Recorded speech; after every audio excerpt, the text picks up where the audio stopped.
Doctor Ángeles, ya son las 7 ahorita. Correcto, bueno. Queridos colegas, queridos amigos, muy buenas noches. Como todos los viernes, estamos todos acá presentes en los temas de cirugía de catarata, de incisión pequeña, no FACO.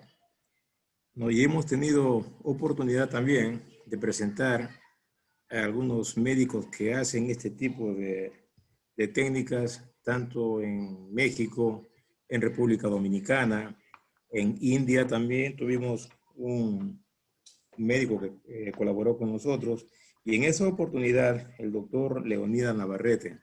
El doctor Navarrete, recordarán ustedes, estuvo presente el viernes pasado, ¿no? Opinando sobre lo que hacía la doctora Cecilia Medina, ¿no? Y ahora él es el que tiene el turno para hacer su exposición. El doctor Leonidas Navarrete, él es oftalmólogo del Instituto, o fue oftalmólogo del Instituto Colombiano de Cirugía Ocular y Pontificia Universidad Javeriana en Bogotá, Colombia, en 1996. Y él practica técnica de incisión pequeña desde 1999. Y es instructor de esa técnica desde el 2001. Imagínense, casi ya 20 años enseñando a muchos oftalmólogos. Y ha participado en diversos congresos, tanto de la Asociación Panamericana de Oftalmología, la Academia Americana de Oftalmología y en programas de prevención de ceguera. Actualmente, como han escuchado, el doctor Leonidas Navarrete vive en Armenia, Colombia, y allí su práctica privada es en la que pasa la mayor parte del tiempo, y también colaborando como instructor y asistiendo a proyectos de prevención de ceguera, tanto como cirujano y como docente. Y él no es nuevo realmente acá en Perú porque hace 14 años, como se mencionó la semana pasada, estuvo presente, ¿no? En un ciclo de charlas muy interesantes en la cual yo tuve la oportunidad de estar ahí presente dentro de la gente que escuchaba todo ello. Pero participó con el doctor Walter Sánchez, que está también acá, con el doctor Artemio Burga.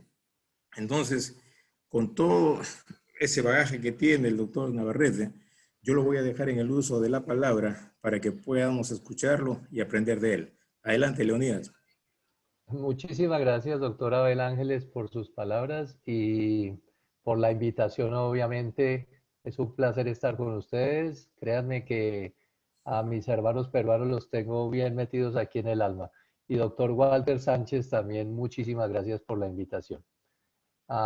Primero que Gracias. todo, pues espero que esto no sea tanto una conferencia mía cerrada, sino que sea como un conversatorio, que podamos compartir experiencias. Me pueden interrumpir, por favor, los profesores, los residentes, todos, pregúntenme cuando quieran, o si quieren aportar algo, por favor, interrumpan, que yo creo que es la forma en que más podemos todos aprender algo hoy en día. Al ser algo como interactivo, y si tienen alguna duda, el chiquito, fíjate, llega a su vecina. Bueno, por ahí alguien ya está opinando. Eh, no sabía si ponerle a esta charla el título de Lo que la doctora Cecilia Medina me dejó, pero decidí mejor ponerle cirugía catarata de incisión pequeña con técnica manual porque la doctora Cecilia Medina lo demostró muy bien la semana pasada. Como les comenté, esa técnica yo la empecé a desarrollar desde el 99, pero fue en el 2001 cuando ya empecé a hacer en forma esta técnica y ya he cumplido 19 años haciendo esta técnica con el pre-shopper de Akahoshi. Y ustedes ven ahí el nombre de Pop and Shop, que fue cuando un amigo me la vio por primera vez hacer, le puso ese nombre porque luxábamos el núcleo y lo partíamos. Entonces él le puso Pop and Shop y así quedó bautizada en ese momento. Les voy a poner primero un video de 11 minutos, está sin editar, que lo grabé en una brigada a finales del año pasado con un celular en el visor del ayudante, pero es un video muy, muy clarito donde quiero ir hablando unas cosas y después ya vamos a entrar en detalle en cada uno de los pasos, que lo que quiero más darles el mensaje es como decirles los truquitos, las perlas, los tips de esta cirugía y también decirles qué no hacer. Entonces, Vamos a mirar este video, que es un video muy claro, muy explícito de qué es lo que hacemos. Hacemos una peritomía, cuadrando obviamente el tamaño de la peritomía de acuerdo a la incisión, al túnel escleral que vamos a hacer. Como decía la doctora Cecilia Medina, tenemos que tener un plan mental. Entonces, si vamos a hacer una incisión más grande, pues hacemos una peritomía más grande o la hacemos más pequeña, de acuerdo a lo que necesitemos. Hacemos una buena hemostasia con bipolar, con cauterio, con borrador, con lo que ustedes quieran. Y si ustedes observan, dejamos un poquito de un trozo de conjuntiva contra el limbo que lo utilizamos mucho para manipulación del globo ocular durante el procedimiento, para poder exponer el ojo y cuando estamos haciendo con anestesia tópica, que el paciente no está muy juicioso, no muy colaborador, podemos tomarnos de esa porción conjuntival para fijar el globo. Como se dan cuenta, siempre demarco con el compás para delimitar bien el área de la incisión donde voy a iniciar el túnel escleral. Y lo que más utilizo hoy en día es el cuchillete preseteado de 300 o 350 micras, haciendo, como ustedes ven, la gran mayoría de los casos, una incisión que es no tanto en sonrisa invertida, sino en una carcajada invertida o una risa invertida totalmente, porque la sonrisa es solo insinuada y hemos visto que esta incisión bien curva es prácticamente neutra para inducción de astigmatismos.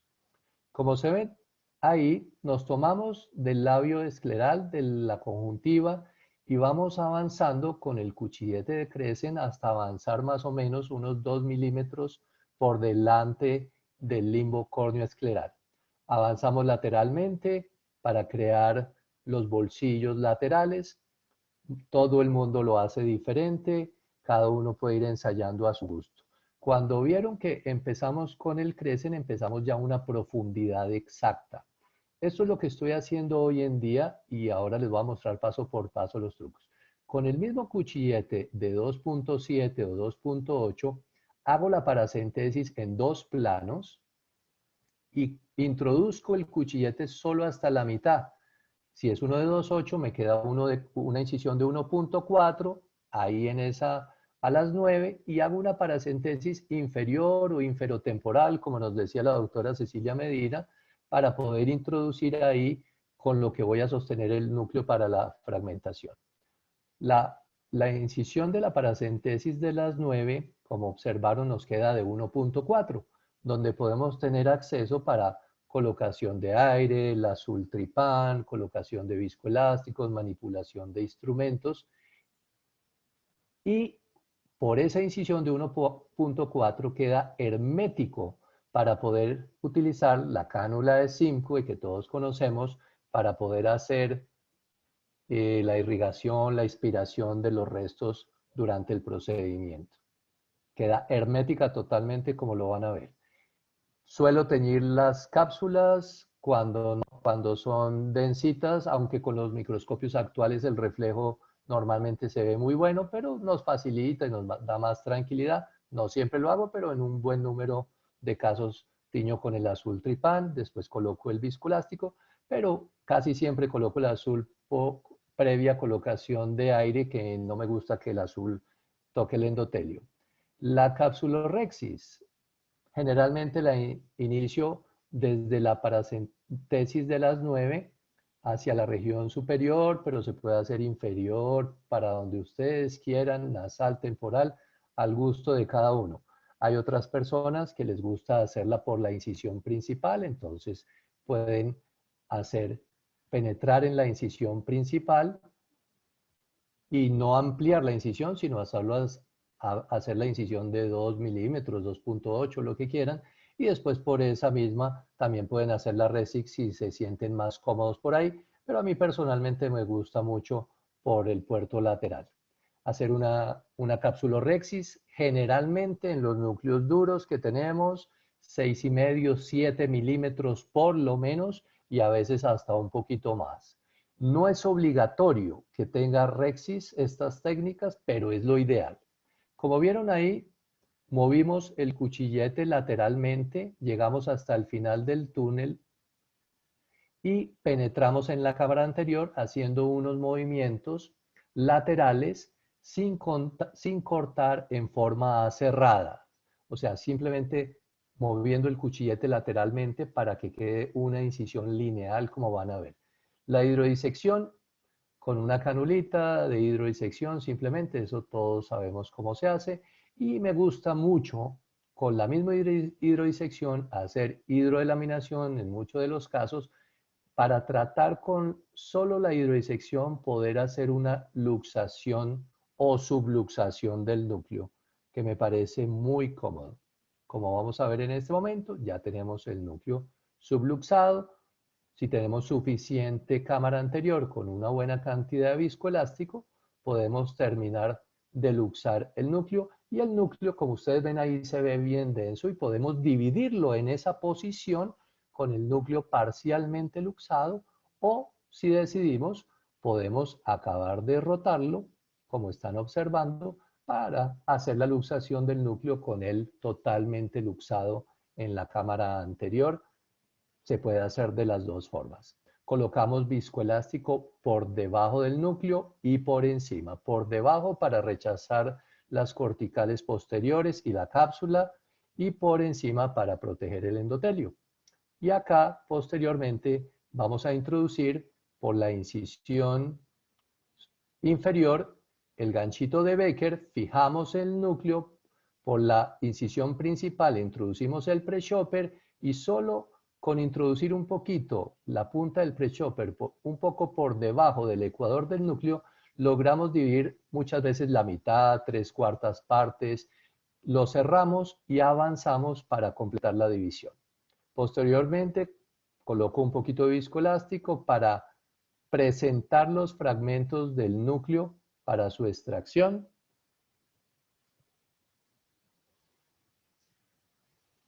Siempre no ahorro viscoelástico, le da uno tranquilidad y duerme uno tranquilo. Ya presentado el fragmento, lo podemos extraer de muchas formas. Con la cánula de irrigation Vectis, a mí me encanta hacer viscoexpresión, como van a ver.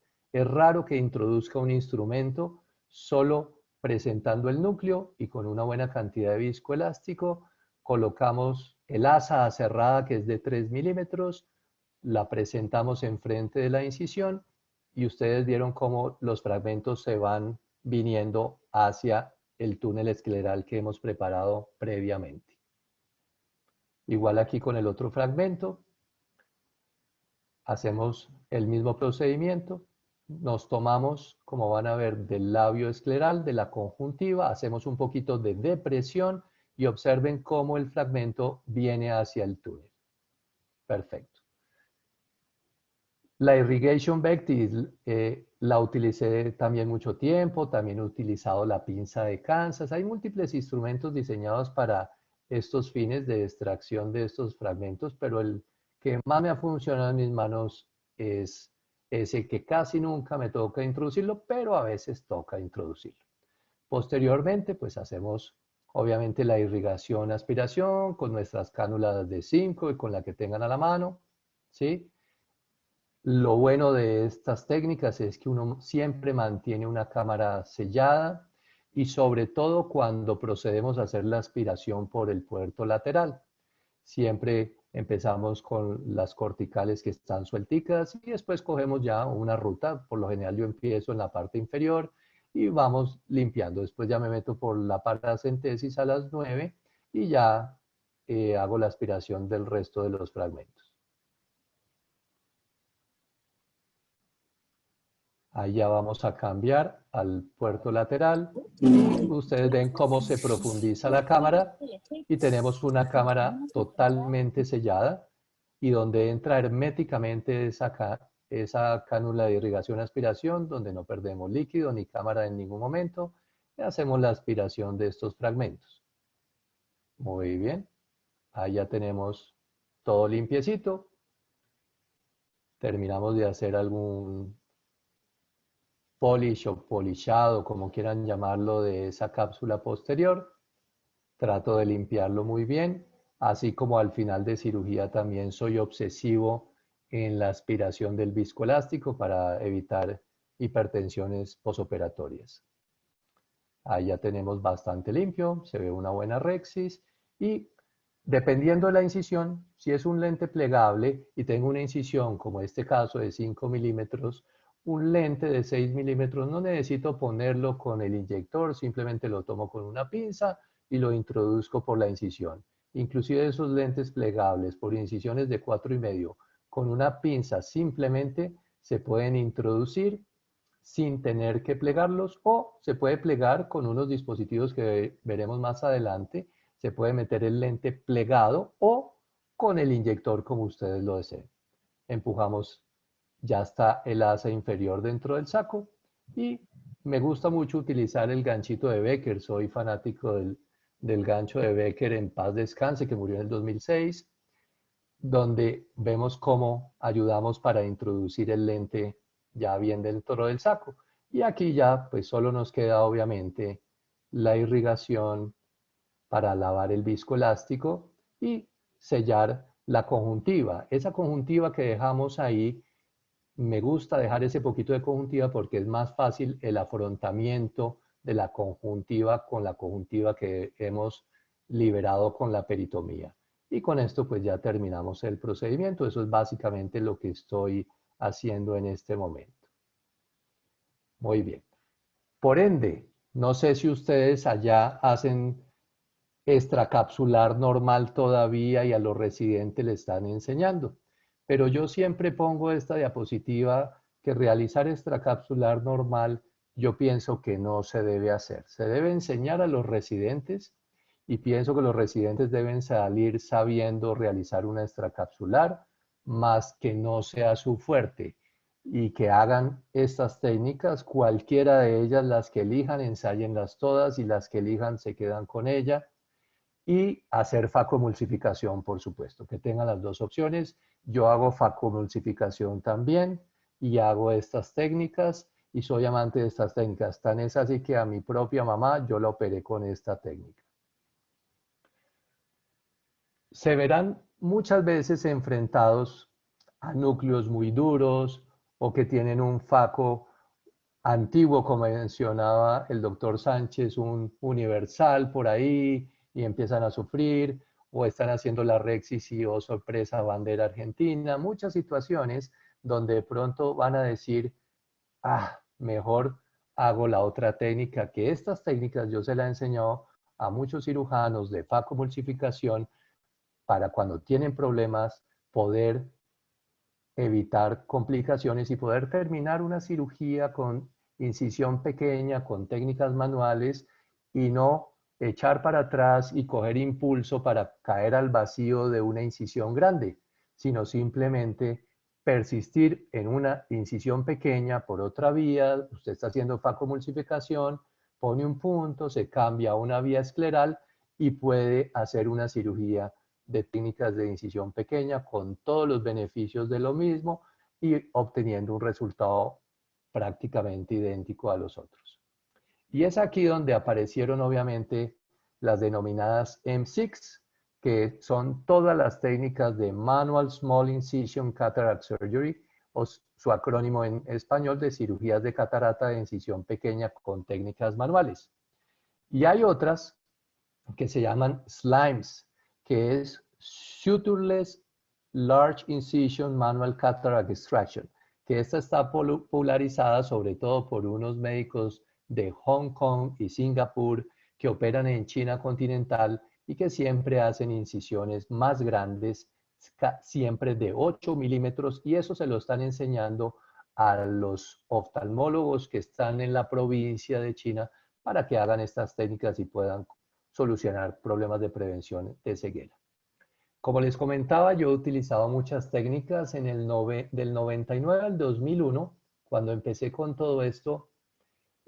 Utilicé la facosección de McIntyre, la técnica del Meninook de Blumenthal, la multifacofragmentación de Gutiérrez Carmona de España, y uno de los mayores impulsores y difusores de estas técnicas fue el doctor Eduardo Alfonso, que muchos años estuvo a la cabeza de eso, liderando múltiples congresos y simposios, y el término de facofractura se adaptó para eso, porque teníamos que fracturar ese cristalino, esa catarata, en 1, 2, 3 fragmentos, los que quisiéramos, para hacer una cirugía catarata de incisión más pequeña. Y hasta tal punto que ahorita hay en India un colega nuestro que está haciendo por 2 milímetros estas técnicas, pero obviamente en núcleos blandos, porque en núcleos duros es muy difícil, toca fragmentarlo demasiadas veces y es más el trauma. Mejor se puede hacer una incisión de 3,5 a 6 milímetros y por ahí salen todos los fragmentos, fraccionándolos en 2, 3 porciones. El año pasado, no sé si a ustedes les llegó, pero a mí me llegó como la gran novedad de Zeiss, un instrumento que ustedes ven en la parte inferior derecha, que lo llamaron ellos MyLoop, que es un alambre de nitinol, una mezcla de níquel y titanio, y ellos lo trajeron que para cirugía de cataratas densas, para introducirlo, pero eso ya lo habían descrito desde el 83, el doctor Kratz, y lo llamaron el snare o el lazo, en el cual ustedes lo pueden ver en la gráfica de la parte superior izquierda, donde pueden mirar en YouTube cómo se hace ese lazo barato con unas jeringas y un alambrito. Y no utilizar esto, que lo utilicé 2 veces y realmente no me pareció nada sencillo, me pareció algo que en cierto momento de la cirugía se hacía un procedimiento como a ciegas, sobre todo en esas cataratas hipermaduros que uno no está viendo dónde está esa parte posterior, no sabe uno por dónde está pasando esa asa, pero lo traigo a cotación porque también lo utilicé el año pasado y ensayé, pero realmente prefiero subluxar o luxar el núcleo y dividirlo, que estoy viendo dónde tengo mis instrumentos. No sé si alguna pregunta, alguna inquietud hasta ahora, algún aporte. Nos dejamos la pregunta para el final. Leonidas, adelante. Perfecto, doctor. Entonces, aquí voy a empezar ya a hablar paso por paso de la cirugía con detalles, como los truquitos. Obviamente hablábamos de la peritomía, dejar un poquito de conjuntiva contra el limbo. Acá tengo videos antiguos, nuevos, de todo, y ustedes van a ver de todo acá. Por ejemplo, inicialmente no dejábamos contra la conjuntiva, contra el limbo, esa conjuntiva. Después ya empezamos a ver que era muy útil.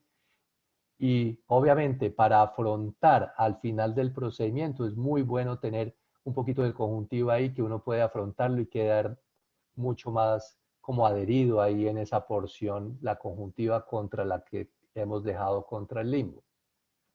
La hemostasia, pues no vamos a hablar mucho de eso. Hacer una buena hemostasia para evitar sangraditos ahí. Lo pueden hacer con el instrumento que ustedes tengan a la mano. Obviamente la peritomía del tamaño con el plan quirúrgico, con el plan mental que ustedes tienen. Si van a hacer una cirugía de 4,5 milímetros, pues hagan una peritomía entonces de 5 milímetros.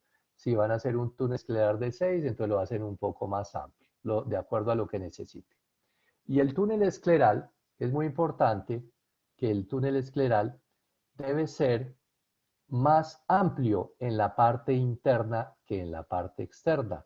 En la parte corneal debe ser 20 a 30% mayor en su extensión que en su porción externa donde iniciamos el túnel. Y si ustedes ven a mano derecha, la longitud de todo ese túnel es de 3,5 a 4,5 milímetros en total, lo que nos va a garantizar el hermetismo de ese túnel escleral. Inclusive, muchas veces le puede pasar a uno que está haciendo el túnel, llega al final con el crescent y a veces puede tener una entrada prematura en la cámara anterior con el mismo crescent, e igual muchas ocasiones sigue completamente autosellante sin hacer la incisión triplanar que ya vamos a hablar más adelante. El túnel esclerocorneal, ¿sí?, fue descrito por los doctores Paul Ernest, que fue el primero que habló en 1993 del corneal lip, de la incisión triplanar, que es valvulada y autosellante, fue el primero en completar la triplanar. Pero ya en 1984, Hoffman y Girard habían hablado de incisiones por túnel escleral y no siempre eran autosellantes, usaban diferentes instrumentos. Y hay diferentes formas de hacer estos túneles, en forma de alas de mariposa, le dicen que ojos de pato, que orejas de perro, bueno, como ustedes quieran, pero siempre debe ser más amplia en su porción interna que externa. Y por lo general yo no la hago tan amplia como se ve en la parte lateral, en el punteado largo, sino más como un punto medio entre los dos punteados pequeño y el largo que ven ahí. La que ven acá la usaba mucho el doctor Blumenthal, que él tuve la oportunidad de conocerlo y tuve la oportunidad de que me enseñara cómo hacía él el túnel y me regaló muchos truquitos al respecto. Y ustedes observan cómo hasta la parte interna, según como lo hacen los de Hong Kong, y he ensayado esta técnica en algunos casos, siempre la hacen por vía temporal, hacen sus 8 milímetros, o sea que la incisión interna les queda de 10 o a veces hasta más milímetros, y por ahí sacan las rocas más grandes que ustedes se puedan imaginar sin fragmentarlas. Pero yo siempre digo, si podemos fragmentarlo con una técnica de mini nuke, fragmentando concéntricamente, si no es un núcleo muy duro, si podemos fragmentarlo con un trisector, con el pre-chopper, con lo que ustedes se sientan mejor, pues pueden hacer una incisión más pequeña y pueden tener mejores resultados refractivos. Y aquí volvemos a lo de Paul Ernest con el tema de la incisión valvulada triplanar o el corneal lip, que es totalmente autosellante. Donde ven el punto A y B es donde empezamos con el cuchillete preseteado y lo tomamos uno de 300, 350 micras para tener una profundidad exacta y saber hasta qué punto vamos a empezar de ahí, del punto B hasta el C, para ahí sí ir avanzando con el crescent. Y ustedes ven ahí ya cómo pasamos el limbo, 1,5, 2 milímetros, y ahí donde está el punto C, nos detenemos con el crescent. Y después, posteriormente, con el cuchillete de 2.8, con el que ustedes tengan, ahí sí se inclinan y van del punto C al D para penetrar en la cámara anterior. La incisión inicial, como hablábamos, se puede hacer de muchas formas, pero hay algo muy importante, y es lo que describió el doctor Koch en el 91, que es lo que él llamaba el incisional funnel, o esta zona que ustedes observan ahí, que está interrumpida por una línea interrumpida, donde ven dos incisiones, una más pegada al limbo y una más alejada del limbo, que eso se llama la zona astigmática neutral. Y si ustedes hacen esas dos incisiones, una más lejos que la otra, van a generar prácticamente nada de astigmatismo desde que esté dentro de esas líneas, que eso es fundamental. Y ya uno ahí juega de acuerdo al astigmatismo que quiera inducirle al paciente, porque muchas veces queremos inducirle algo de astigmatismo contra la regla cuando el paciente tiene astigmatismo con la regla, o si no queremos inducir astigmatismos, ya uno hace incisiones como las que vemos acá, incisiones lineales, más cerca o más lejos del limbo, como en la superior izquierda, incisiones paralelas al limbo, si queremos inducir más astigmatismo al paciente, incisiones en sonrisa, como la que ven en la parte inferior izquierda, o incisiones, como les decía, no en sonrisa, sino en risa o carcajada, o la incisión tipo Chevron, como la que ven a mano derecha. Cualquiera de ellas se puede utilizar de acuerdo al caso del paciente. Uno va haciendo su plan quirúrgico para que quede con el objetivo que uno quiere, con el astigmatismo que uno desea con esos pacientes. Aquí tengo solo un ejemplo para que ustedes vean. Esto ya es antiguo, esta cirugía, pero ustedes pueden ver en la parte superior izquierda, en la biometría del paciente, las queratometrías. 40.71 por 41.16 preoperatorio, y pueden observar en la fotografía de la derecha, en 24 horas de posoperatorio, 40.75 por 41, exactamente igual. A mí, como ustedes ven ahí el -1, me gusta mucho la monovisión, juego mucho con eso, y en la parte inferior tienen la fotografía del ojo a las 24 horas de cirugía. Y para mostrar otro caso, para que sea más creíble, vemos la burbuja de aire en la parte inferior, en la fotografía de la parte inferior. En la fotografía de la mano superior derecha también se ve la burbuja de aire del paciente y observamos cómo en la parte izquierda, la biometría tenía keratometría de 4056 por 4172 y aquí tenemos a las 24 horas 40.0 por 4175.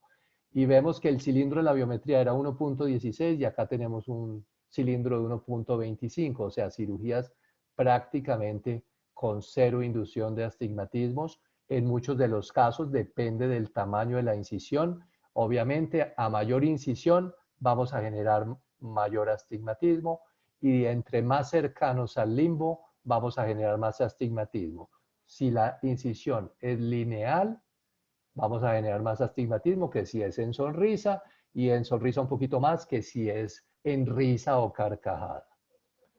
Podemos empezar esa incisión del túnel escleral con diferentes instrumentos. Yo muchos años he utilizado el cuchillete que utilizaba de keratotomía radial, he utilizado el mismo Crescent, he utilizado, pero últimamente me gustan mucho obviamente los cuchilletes preseteados que son una maravilla para esto y como la hablábamos la vez pasada, nos duran para muchas cirugías. Pero mi incisión preferida es la incisión en risa o carcajada.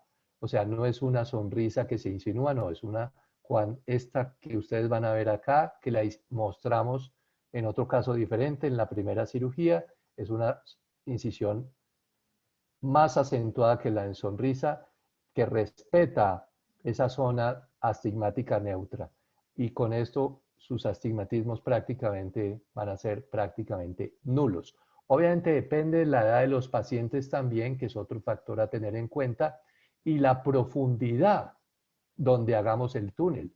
Porque si usted hace un túnel muy superficial, es más fácil que exista un deslizamiento de las estructuras y se induzca más astigmatismo. Si ya se mete, obviamente, a 300, 350 micras, prácticamente no cambia. Pero si es un paciente de 85 años, pues obviamente le vamos a inducir un poco más de astigmatismo con la misma incisión exactamente igual que a un paciente de 60 años. Eso sí, tenemos que tener la total seguridad que con la edad se induce más astigmatismo. Y en alguna ocasión tuve la oportunidad de que no había un Crescent ni nada ahí a la mano y también podemos hacerlo con estas hojas de bisturí en una brigada, aunque no es lo ideal, pero también se puede hacer. Obviamente toca tener un cálculo bien detallado de la profundidad de la incisión, pero lo ideal es los preseteados para la profundidad perfecta. Vemos acá esta imagen tomada con un celular de vista lateral. Nos tomamos de la conjuntiva para presentar el ojo y miren cómo hacemos una depresión del globo con el cuchillete preseteado y cómo con el patín lo vamos deslizando y haga de cuenta como coger un esfero y uno lo va girando como entre los dedos para dar la curvita en la incisión.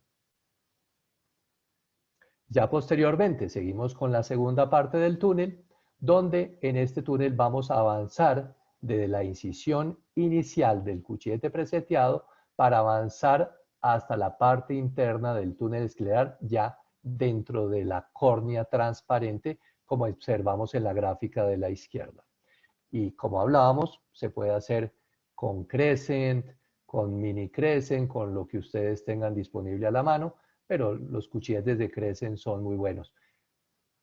Y en muchas ocasiones he utilizado también los mini Crescent, me parecen muy útiles y muy duraderos. Y acá observamos con esa tinción hemática en un video antiguo, pero me pareció muy bonito, donde se ve la porción interna mucho más grande que la porción externa del túnel y hasta donde llegamos sin penetrar en la cámara anterior. Ese hematomita, ese sangradito está intraestromal dentro de la córnea.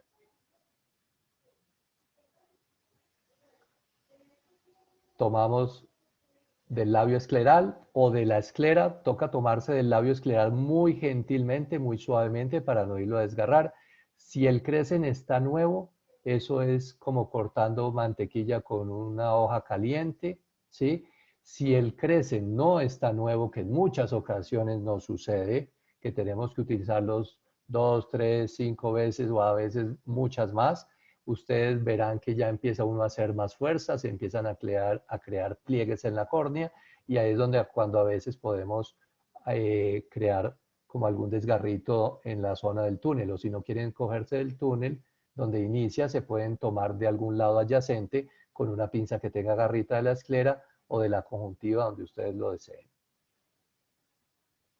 Aquí vemos otro caso similar, nos tomamos del labio escleral y lo traía para mostrar que es un cuchillete ya usado y donde vamos a ver, donde se produce como un poco de resistencia, que uno ve que el cuchillete ya como que no corta muy bien. Eso es un signo de que ya debemos estar pensando en pedir un cuchillete nuevo porque ya el corte no va a ser tan bueno.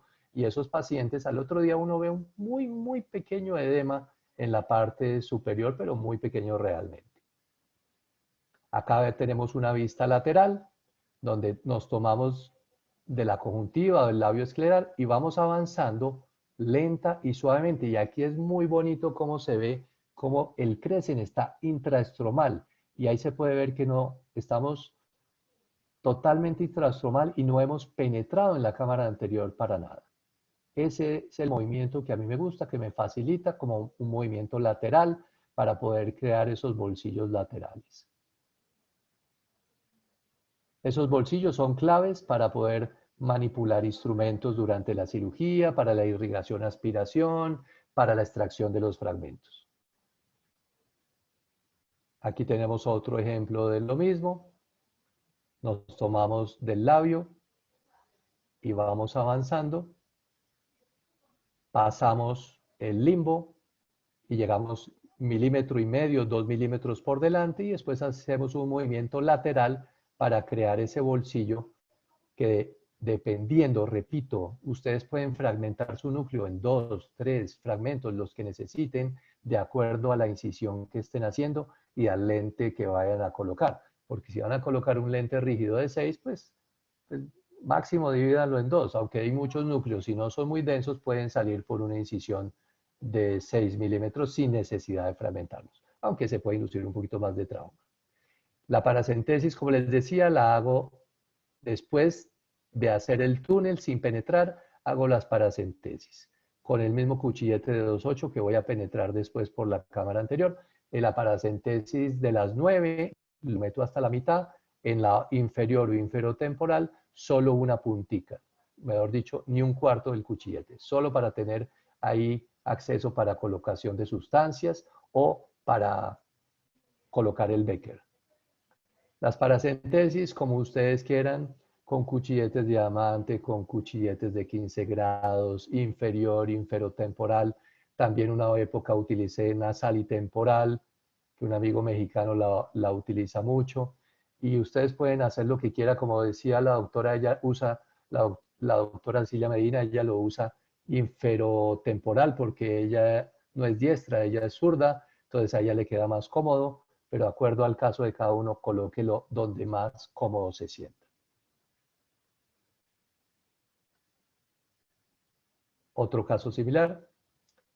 Acuérdese que esta es una incisión biplanar, queda de 1.4 milímetros nomás, queda totalmente hermética, no hay necesidad, ni necesidad, en la gran mayoría de los casos, ni de hidratarlas al final de cirugía. Vemos aquí, en esta imagen lateral, el movimiento que se hace, o sea, entramos paralelo a la curvatura de la córnea, después nos inclinamos y ya penetramos solo hasta la mitad del cuchillete. Pues lo pueden hacer con cualquier otro instrumento. Y miren cómo estamos fijando el ojo de la conjuntiva superior del borde para que el paciente no vaya a hacer movimientos del globo en esos momentos. Lo mismo para la capsulorhexis. La capsulorhexis, como hablamos, la pueden hacer como observan ahí, por la incisión principal, por el puerto lateral. Lo pueden hacer, a mí me gusta mucho utilizar el cistótomo y cuando yo le enseño a alguien, sobre todo a alguien que está empezando, les digo, ay, pero tienen que aprender con cistótomo porque en el caso de que no tengan un cuchillete, perdón, que no tengan una pinza para capsulorhexis, entonces tienen que saberlo hacer con un cistótomo, que se le cayó la pinza de capsulorhexis, que se le dañó, pues tienen que saber cómo solucionar el problema. Y como hablábamos, una capsulorhexis por lo general grande, sobre todo en estos núcleos bastante densos. 6,5, 7 milímetros, a veces hasta 7,5 en lo posible, porque uno con eso sabe que va a poder manipular y hacer lo que necesita. Y repito, no es obligatorio tener la rhexis, se pueden realizar estas técnicas con capsulotomía en abrelatas, pero no es que se quede el mensaje ahí de que la hagan en abrelatas los residentes, por favor, en lo posible traten de hacer la rhexis, que tiene todos los beneficios que ustedes conocen para la aspiración, para la irrigación, para el implante del lente, y en el caso de alguna complicación tienen un soporte ahí para solucionar cosas. Aquí lo vemos con la utrata por el puerto principal, con azul también lo pueden hacer, o sea, por donde ustedes deseen hacerlo. Pero aprendan a hacerlo tanto con cistótomo, con la utrata, con la pinza de capsulorhexis que a ustedes más les guste, o si son más sofisticados, las de microcapsulorhexis, lo que ustedes tengan disponibles. Pero el cistótomo es importante, repito, aprenderlo a manejar. Y vuelvo y recalco, capsulorhexis ampliecita, sobre todo en estos núcleos duros como los que estamos observando.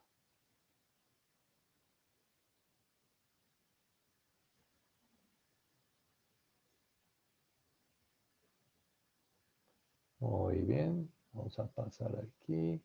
Y vamos a pasar a la tercera parte del túnel. Ya hicimos la parte del preseteado, ya avanzamos hasta la córnea clara y ahora vamos a hacer la tercera parte de esa incisión triplanar, que es el corneal lip, la parte valvulada para que eso quede totalmente autosellante. Entonces tomamos el labio escleral con el cuchillete de 2.8, 2.2, 2.7, lo que tengan, avanzan y hacen como un movimiento lateral, como van a poder ver en los videos, hacemos un movimiento lateral para no crear falsas rutas. Y cuando llegamos al final de ese túnel, levantamos un poquito y ahí sí penetramos en la cámara. Y vamos a cortar cuando entramos, no al salir, para que esa incisión no quede cerrada.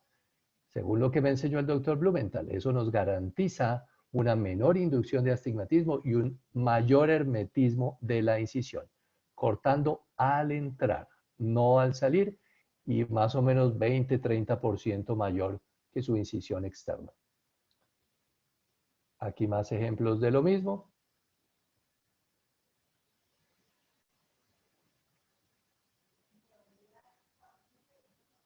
Haciendo el mismo movimiento, ya viendo la rhexis y todo planeado para continuar con el procedimiento.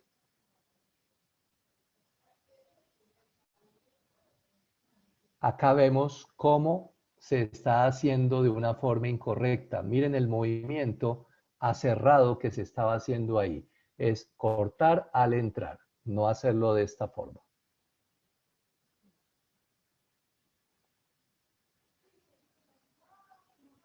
Otro caso para que quede bien claro.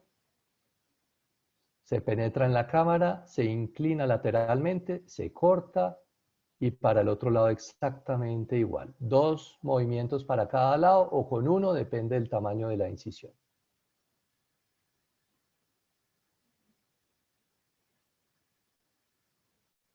Movimiento lateral, se llega al final, pero observen acá qué pasa. Movimiento acerrado, ese no se debe hacer. Es algo que las personas inicialmente cuando lo empiezan a hacer ese movimiento. Yo siempre les indico que no lo hagan, por favor. Y acá lo observamos desde la cámara lateral, cómo se puede ver ahí bien el movimiento que estamos observando ahí para poder completar ese túnel escleral y ya haber penetrado en la cámara anterior.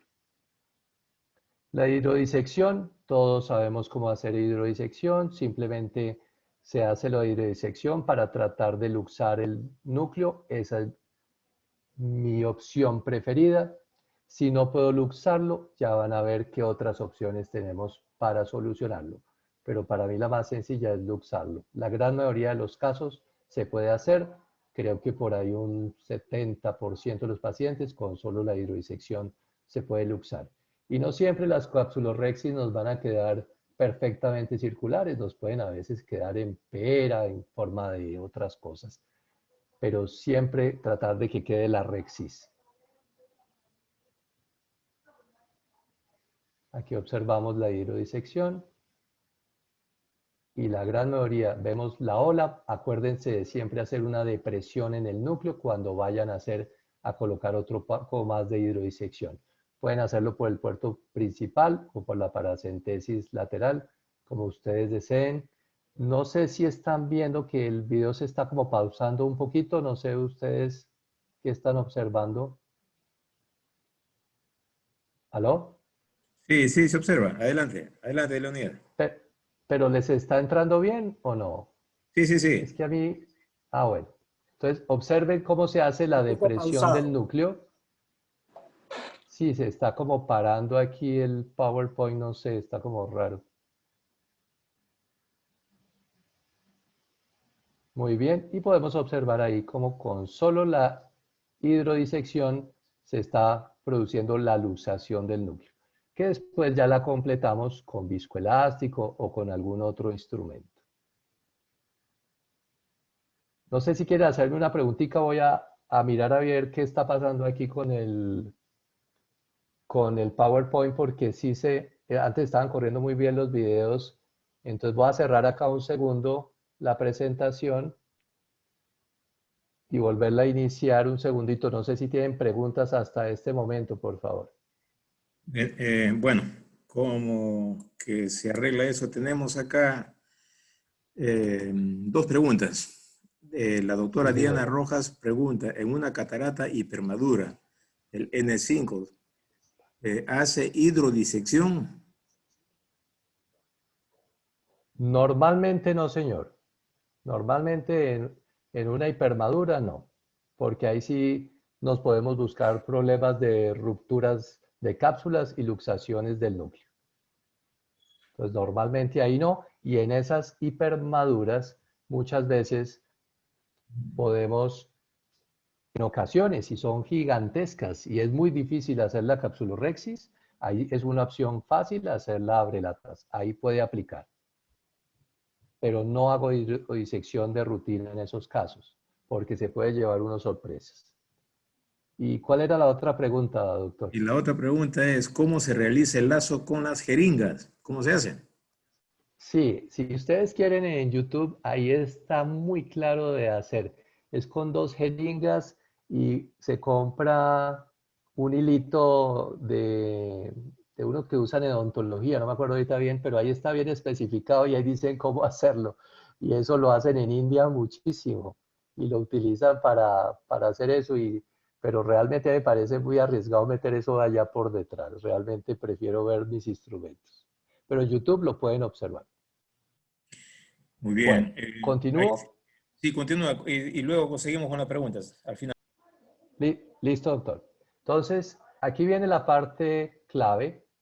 Cada paso tiene su importancia, pero esta parte fue tal vez donde yo empecé a hacer algo diferente, donde podíamos dividir el núcleo, porque vamos a hacer una incisión pequeña, entonces trato en lo posible de no sacar el núcleo entero si puedo hacerlo, y si voy a poner un lente plegable, pues obviamente tratar de hacer una incisión más pequeña. Entonces podemos, primero, para dividir el núcleo, lo podemos dividir dentro del saco capsular, lo podemos dividir con el núcleo parcialmente luxado, como ustedes observan en este momento, ¿sí? Colocando el ganchito de Becker o el Kuglen o el que ustedes tengan para fijar el núcleo, ¿sí? Y por la paracentesis se fija el núcleo y ustedes mismos con ese gancho pueden evitar que el paciente haga movimientos del ojo y ustedes están presentando ese núcleo previa colocación de viscoelástico por debajo y por encima, y ahí sí introducen el prechopper por la incisión principal y entran un poco por debajo del ecuador del núcleo. Y se hace una maniobra como de presión contra presión tratando de acercar los dos instrumentos. Hay muchos casos que no se pueden acercar, depende de la dureza del núcleo, pero si son núcleos relativamente blandos, 2, 3, ustedes pueden inclusive llegar hasta acercar la punta de los dos instrumentos y en un solo movimiento se divide del todo el núcleo. Si son núcleos más duros, toca hacer 2, 3 movimientos o rotar el núcleo 180 grados para completar esto. Y se puede hacer con el núcleo parcialmente luxado o con el núcleo luxado totalmente en la cámara anterior.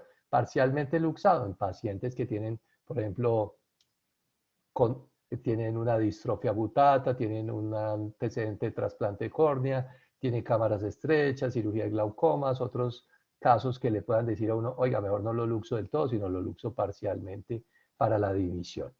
Y mantener esos fragmentos como supracapsulares en esa instancia. Y dividimos el núcleo en 2, 3 fragmentos, como lo habíamos hablado, de acuerdo a lo que hayamos programado. Inicialmente, entre el 99 y el 2001, hice mucho esto, que se usa y también funciona muy bien. Una plataforma por debajo, colocando el trisector por encima, y este que es el multifacofragmentador de Gutiérrez Carmona, que ustedes ven ahí como una raqueta y dividía los fragmentos de a 2 milímetros cada uno, y se podía hacer por incisión de 3 milímetros.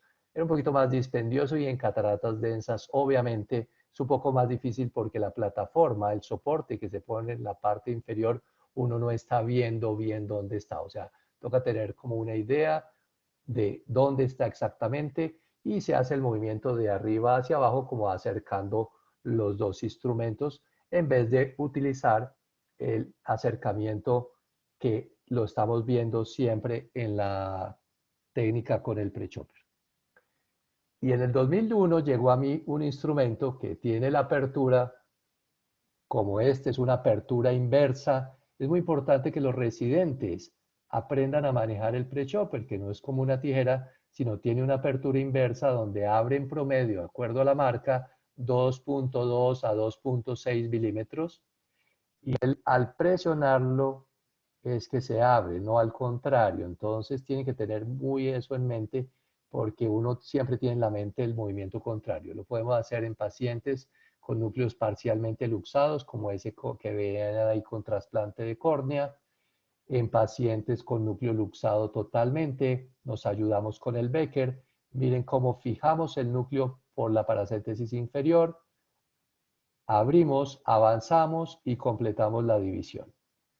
Otro caso con otra catarata, penetramos un poco por debajo del núcleo, insisto en eso, porque si piensan penetrar por el justo ecuador del núcleo, empieza a desarrotarlo. Este caso que ya se había dividido, se había rotado 180 grados y observamos cómo lentamente vamos completando una catarata grado 4, grado 5, perfectamente se pueden dividir con estos instrumentos. El doctor Akahoshi ha diseñado más de 10 tipos diferentes de preshoppers. El que más utilizo es el universal, el original de él, angulado, y con ese fragmento la gran mayoría de las cataratas. Él tiene hasta uno que se llama el combo pelícano, que por un lado divide los núcleos duros, por el otro divide los núcleos densos, y hay muchas variaciones del mismo. Acá observamos cómo podemos en un núcleo no tan denso enfrentar los dos instrumentos. Cerramos, avanzamos y volvemos a abrir. Y extraemos nuestros instrumentos. Ya dividido el núcleo, podemos colocar estos fragmentos inclusive detrás del iris uno y el otro por delante para poder dividir este núcleo en otros dos fragmentos si lo necesitamos, si hemos hecho una incisión más pequeña y creemos que ese fragmento no vaya a salir por ahí. Y podemos dividirlo en 4 fragmentos, estando el otro en la parte posterior para su extracción. O sea, ustedes pueden dividirlo en los fragmentos que quieran. A incisión más pequeña, pues tienen que dividirlo en más, pero la gran mayoría con 2 divisiones o 3 salen. Aquí otro video para mostrar lo mismo.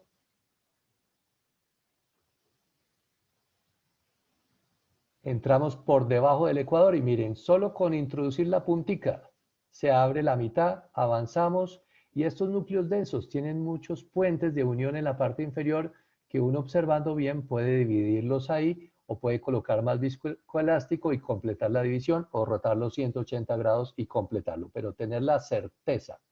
Colocamos el viscoelástico y observen cómo colocamos un heminúcleo para un lado, el otro lo presentamos para su posterior extracción o mayor división, si es que lo vamos a dividir más. Entonces, hay varias situaciones ahí. Como vamos a ver más adelante, donde si el núcleo no sale, es o la incisión, el túnel está mal diseñado, o toca fragmentar más el núcleo. Pero nunca debe haber fuerza dentro de esa cámara anterior para extraer los núcleos. Debe ser un movimiento muy sutil, muy suave, muy delicado realmente para no causar traumatismos del endotelio. Podemos ver más casos. Es muy importante, van a ver algunos en que la mano izquierda, en el caso de los diestros, no se utiliza mucho, pero es muy importante utilizar ese Becker también para evitar el movimiento del núcleo dentro de esa cámara anterior o si está parcialmente luxado, evitar el movimiento del vidrio. Y siempre presentar los fragmentos a la incisión. Repito, para su posterior división mayor o para su extracción. Miren siempre cómo se pone viscoelástico primero por debajo y luego por encima para poder hacer la división. Introducimos el prechopper por la paracentesis inferior o inferolateral. Fijamos el núcleo, como ustedes ven, y lo presentamos como hacia el túnel y penetramos por debajo del ecuador. Ahí se ve perfecto. Y como una catarata densa, avanzamos y en 2 movimientos ya está dividido. Y podemos dividir rocas de este tipo, que esta es de una paciente de 96 años, que la operamos de ambos ojitos, ¿sí? Y estos son los fragmentos que podemos encontrar y que realmente podemos dividir en estas cirugías. Para la extracción, podemos extraerlo con la Vectis, como nos mostró con su experticia la doctora Cecilia Medina, ¿sí? Se pueden colocar mantenedores de cámara con Vectis o la que tiene irrigación, como nos mostraron, pero personalmente yo prefiero el viscoelástico porque prefiero su viscoprotección y la delicadeza con que salen estos fragmentos y obviamente protegiendo muy bien el endotelio. Acá les voy a mostrar un video con la de irrigación, donde vemos una incisión pequeña y estamos tratando de sacar un núcleo. ¿Sale o no sale? Salió, pero no es lo ideal. Había sido más fácil dividir ese núcleo en 2 y con un prechopper y sacarlo por esa incisión que no está tan grande. Como ustedes pueden observar, es más o menos de 4,5 o 5 milímetros.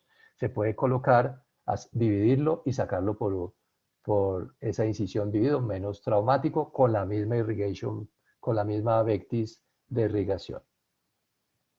Acá una incisión temporal con mantenedor de cámara anterior y un asa introduciéndola, que no es lo habitual, pero cuando tenemos la irrigación y queremos sacarlo, obviamente toca introducir el instrumento, que a veces en núcleos muy densos, obviamente no sabemos qué está pasando exactamente ahí detrás con la cápsula. Por lo general con la irrigación se va rechazando y por incisiones de 8 milímetros sale lo que ustedes quieran.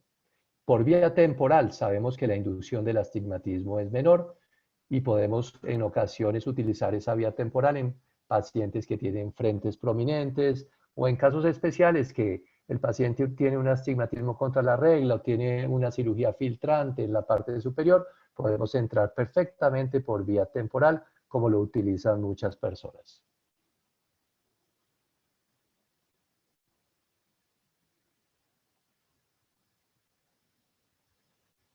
Y lo que a mí más me gusta es, repito, la viscoexpresión.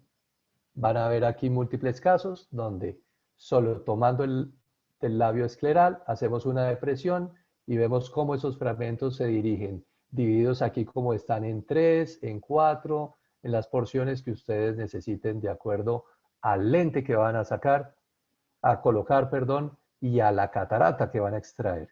Porque si es una catarata hipermadura, pues divídelo en 4 fragmentos. Si una madurita, pues dividirlo en 3 o 2, perfectamente dependiendo de la incisión. A incisión más pequeña, tienen que dividirlo más. A incisión a catarata más densa, tienen que dividirlo más.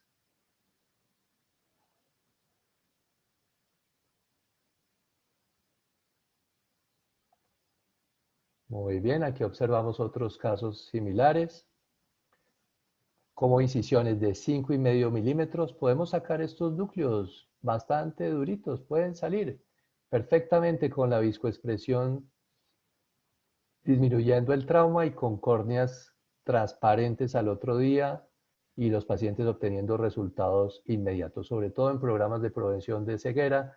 Eso es lo que más queremos porque son pacientes que obviamente no vamos a poderle hacer seguimiento, lo vemos una vez y probablemente nunca lo volvamos a ver en la vida de ese paciente. Entonces tenemos que ofrecerle lo mejor a esos pacientes. Observamos cómo nos tomamos del labio, hacemos depresión y los fragmentos se dirigen hacia la incisión, sin tener que introducir instrumentos. Es raro, pero a veces podemos introducir esa asa que ustedes vieron, es una asa aserrada y tiene los bordes como hacia la parte posterior.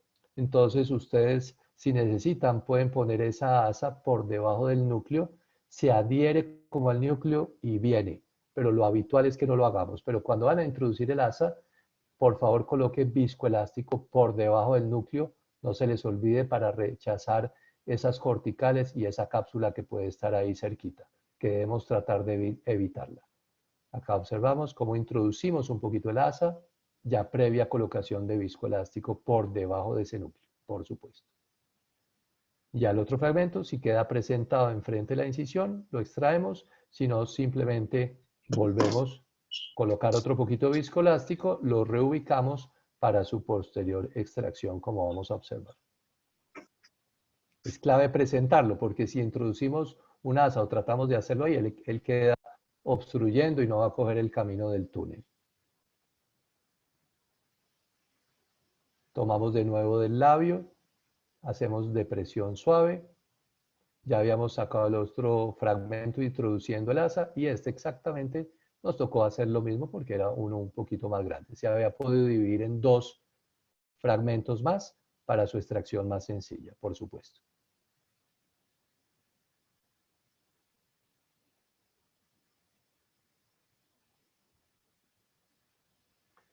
Y tengo también la famosa pinza de Kansas para sacar estos fragmentos, que a veces la utilizo, también son muy útiles. Y cuando se hace la técnica del mini nuc, obviamente que es una división concéntrica del núcleo, también se pueden sacar con simplemente la extracción del núcleo con pura mantenedor de cámara, como lo describió originalmente el doctor Blumenthal. Seguimos viendo más casos de la extracción de los fragmentos. Ahí hay 3, la anterior habían 2, salen a veces juntos, uno detrás del otro. Y el que hemos colocado en la cámara posterior, cuando sacamos el de la cámara anterior, vemos cómo aparecen los que están en la cámara posterior, pasan a la cámara anterior, ponemos otro poquito de viscoelástico y se extraen, por supuesto.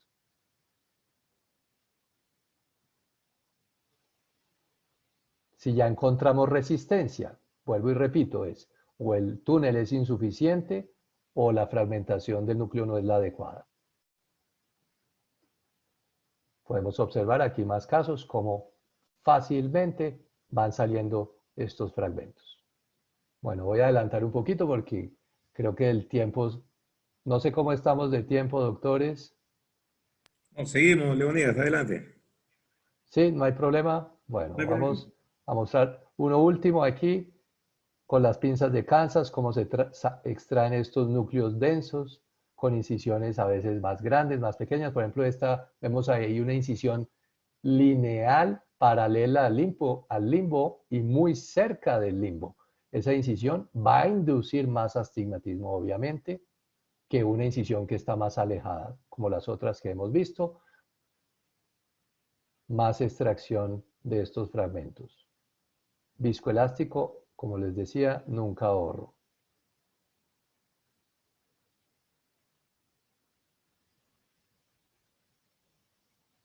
Bueno, aquí ya muy sencillo, la aspiración, eso sí, cada uno aspira como le gusta, por la incisión principal, por el puerto lateral, nasal, temporal, como quieran hacerlo. Eso creo que no tiene mayor misterio. Pueden hacerlo con cánula de irrigación o si disponen de una cánula para irrigación y otra para expiración, si tienen un faco por ahí para hacer otras partes, como ustedes quieran. Eso ya es a gusto, pero estamos hablando, por ejemplo, sobre todo en programas de prevención de ceguera, pues obviamente con la cánula de $5 que se consigue en los congresos, con eso podemos hacer perfectamente todo de la misma forma que con cualquier otro instrumento. Y manteniendo buenas cámaras y haciendo todo exactamente, o sea, utilizando todas las ventajas y todos los trucos que hemos aprendido de facomulsificación, podemos adaptarlos a estas cirugías. Y como les mencionaba el otro día que hablamos, en estas cirugías yo coloco lentes multifocales, he colocado trifocales, he colocado IDOF, he colocado lentes para corrección de astigmatismo, obviamente haciendo un buen planteamiento quirúrgico con base en las incisiones que vamos a hacer en el paciente, por supuesto. Con doble vía, muy bien. O sea, como ustedes deseen hacerlo, pero hacer una buena irrigación, una buena aspiración y que esa cámara quede muy limpia, que no tiene que desearle absolutamente nada a la facomultificación.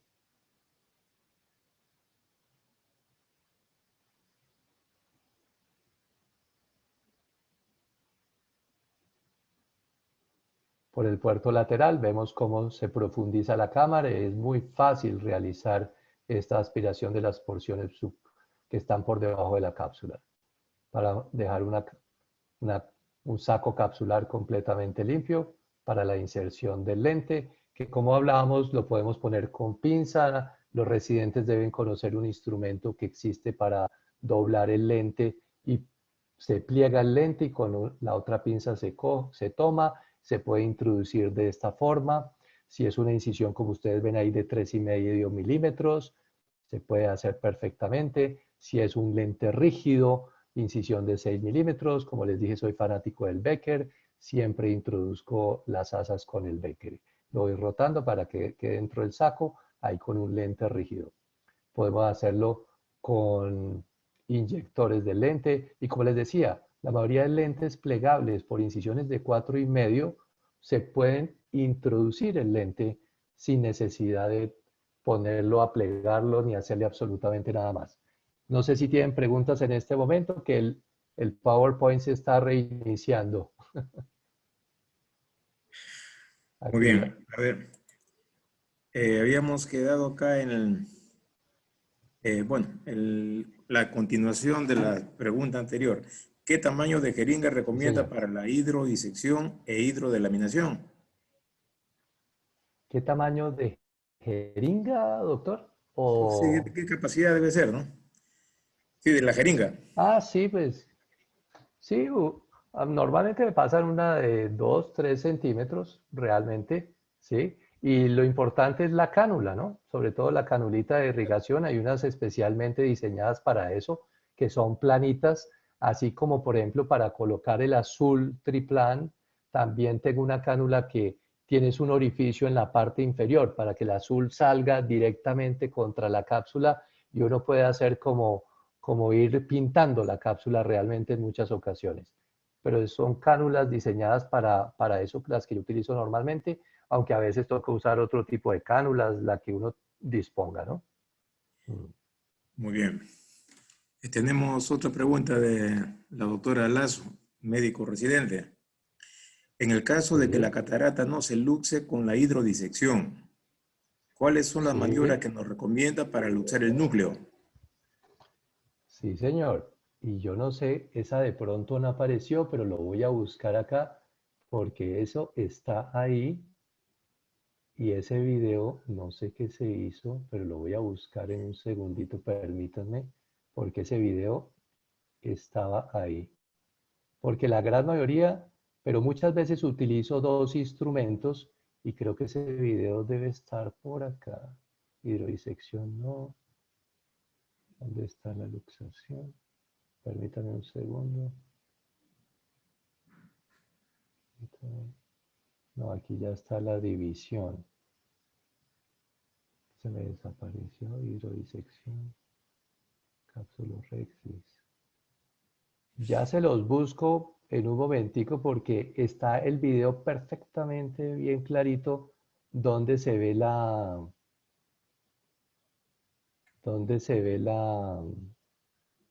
cómo se luxa. Y lo luxo con dos instrumentos tipo Kuglen o Becker, y se va empujando uno con el otro hasta lograr la luxación del núcleo.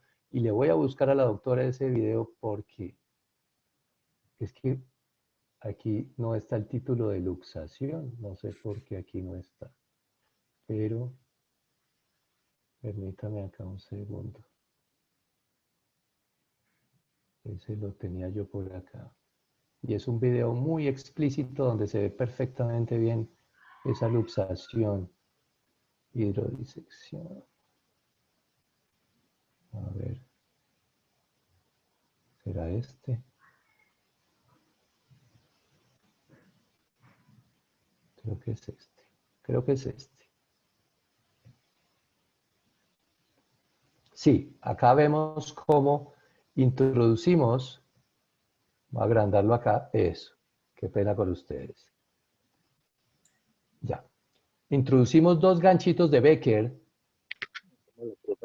respetando la rexis, y miren cómo vamos empujando el núcleo para poder exponer el ecuador del núcleo muy gentilmente, muy suavemente, delicado. Ya tenemos expuesto el ecuador del núcleo y miren cómo vamos empujándolo y desplazándolo hacia la parte anterior.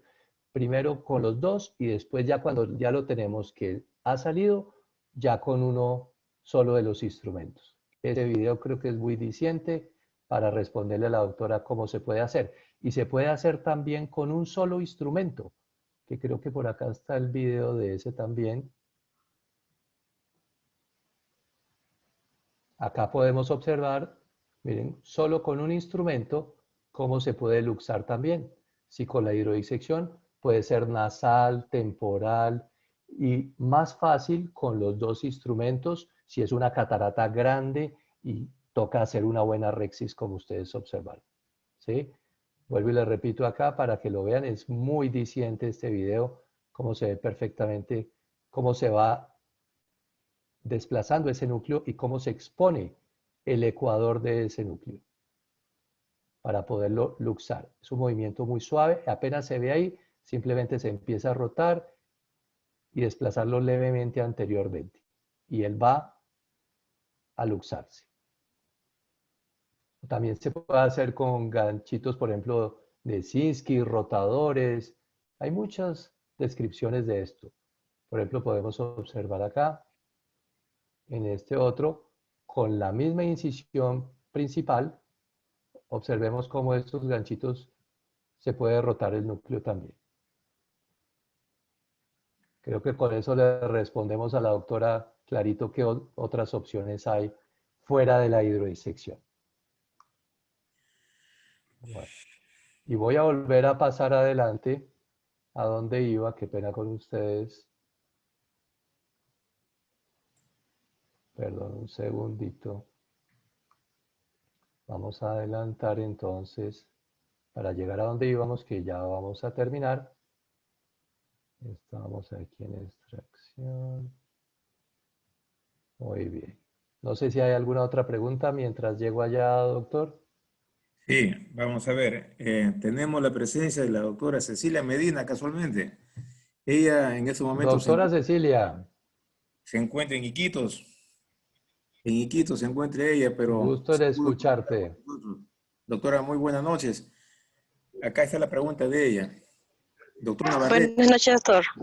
A ver, ahí está. Buenas ¿Cómo noches. está, doctora Cecilia? Bien, doctor, qué gusto. Muchas gracias por su exposición, está muy bonita. No, señora, con muchísimo Tenía, gusto, es un placer. Doctor, tenía dos preguntas, si me permite el doctor Abel. Ya. Aparte de la que le estoy colocando sobre colocar un punto, a veces me ha pasado que hago el flap muy delgado y entonces como que Sí, se abomba. Y usted ajá.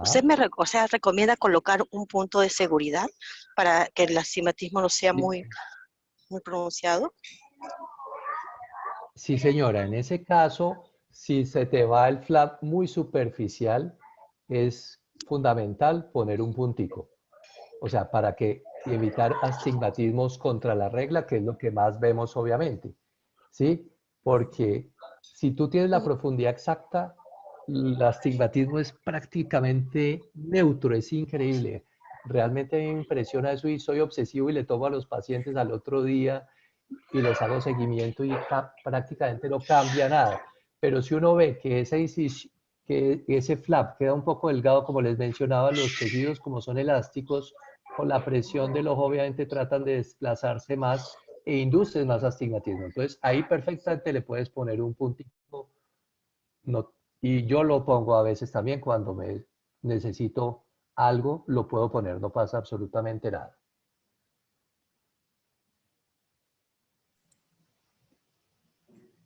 Muy Y bien, la otra continuamos. pregunta, doctora, Eh,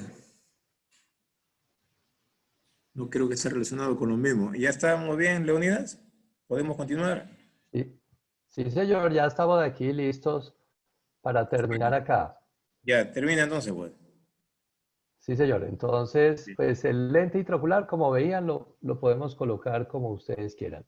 Con inyector, sin inyector, con lentes rígidos, lo que ustedes quieran pueden utilizar. Esto creo que no vamos a profundizar mayor cosa aquí. Me encanta la paracentesis para manipulación de instrumentos durante el procedimiento, obviamente.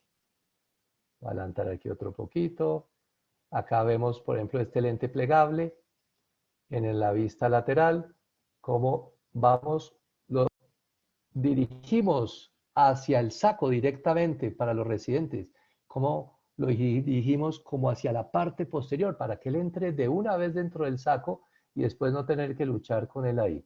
Y con cualquier instrumento, por la principal, por la paracentesis, ustedes lo pueden centrar y ustedes ven ya cómo queda ahí divinamente su lente dentro del saco capsular, que eso es lo ideal. Vamos a adelantar aquí otro poquito, más de lentes, que yo creo que ya.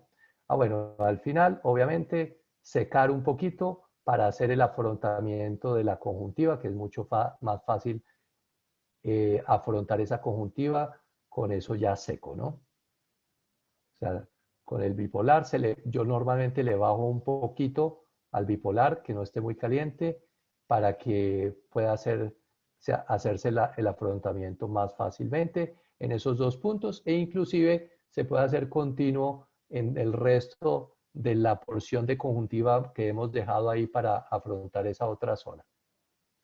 Y esto es lo que vamos a tener al final de cirugía. Yo muchas veces uso eh, moxifloxacina dexametasona intracameral. Si dispongo de ella, la coloco. Ustedes ven ahí cómo está la cámara sellada. Le dice uno al paciente, mire hacia abajo y empieza el afrontamiento de la conjuntiva al final del procedimiento. Pero sí, casi de rutina coloco moxifloxacina dexametasona 0.1 cc intracameral.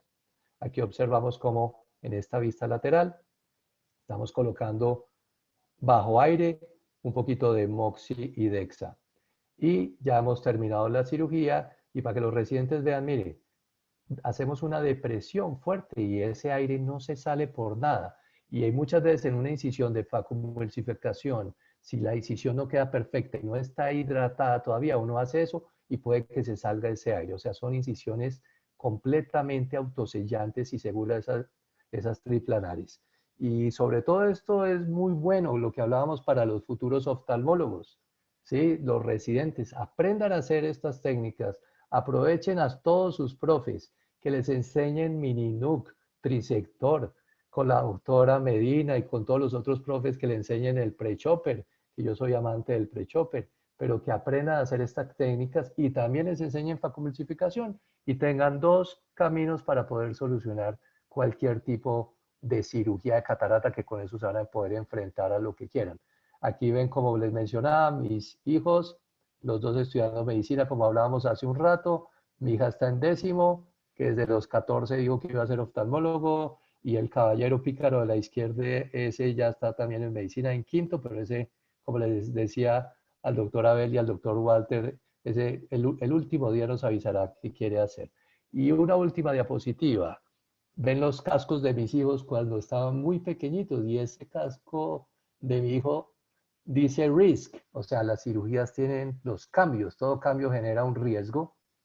Y esta diapositiva me encanta porque, o sea, siempre que hay un cambio, aprender una técnica tiene una curva de aprendizaje. Obviamente, el aprendizaje que yo he podido percibir en personas que ya hacen facomulsificación y aprender estas técnicas, para ellos se hace muy fácil, se facilita porque ya tienen muchos de los pasos, sobre todo a los que hicieron facomulsificación con túnel escleral en años anteriores, se les facilita muchísimo, y a los que hacen extracapsular ya se les dificulta un poco, pero la curva de aprendizaje es mucho más sencilla que la de una facomulsificación, por supuesto.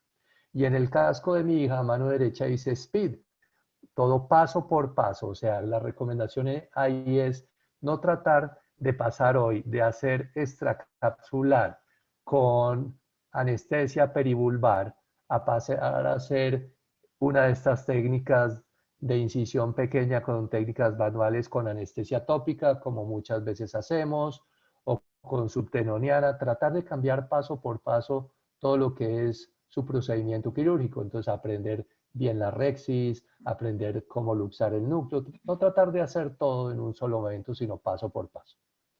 Muchísimas gracias. No sé si tienen preguntas, dudas, inquietudes. Perdonen lo del PowerPoint que se trabó ahí un momentico.